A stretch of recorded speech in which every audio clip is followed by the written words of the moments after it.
Introduction to Radionic Instruments. The first radionic instrument was invented by Dr. Albert Abrams, a most colorful figure at his time, in the beginning of the 20th century. He observed an effect called ERA, electronic reaction of Abrams, which occurred when a patient was facing west and his belly was tapped by the investigator. Different diseases were indicated by a dull sound in a specific region on the belly. This method even works with not the patient himself was tapped, but when a sound subject was connected with the blood sample of a diseased person by a copper wire. However, several diseases appeared on the same spot on the belly, and therefore Abrams put a black box with resistors in between the blood sample and the subject. Different settings of the resistors changed the tapping sound on the belly of the subject, and different diseases could be differentiated. The settings on the black box were called rates.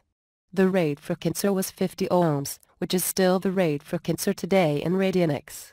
At this time, it was thought that life force was like electricity, because this technology was just invented in the beginning of the century.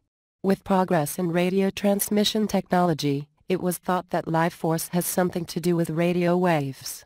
While Abrams used inline resistors in his black box, Ruth Drown went to radio amplifier-like instruments, and Thomas Galen Hieronymus developed an instrument based on capacitors rather than on resistors.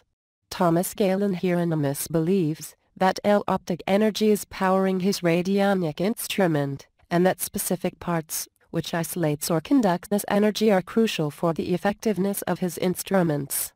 However, John W. Campbell, editor of Astounding Science Fiction, experimented with the instrument, finding that there is no difference in whether the instrument was plugged in or not.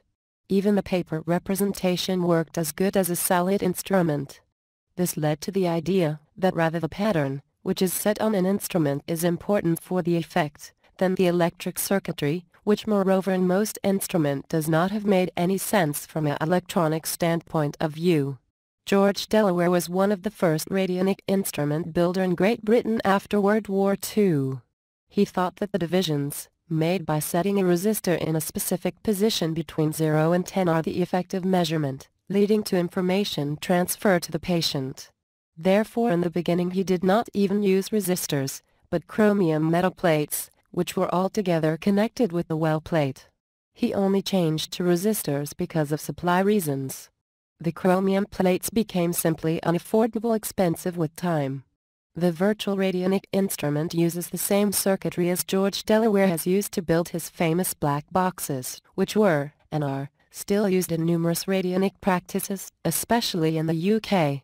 Although this pattern is hidden in the virtual radionic instrument by an instrument panel, it is always present in the background and set according to the rate which was typed into the instrument.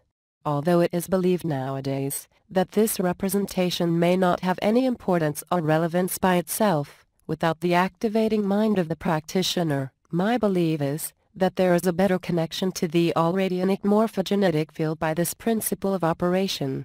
This will at least improve the results of a beginner in radionics practice, but may also further strengthen the effectiveness of any experienced practitioner.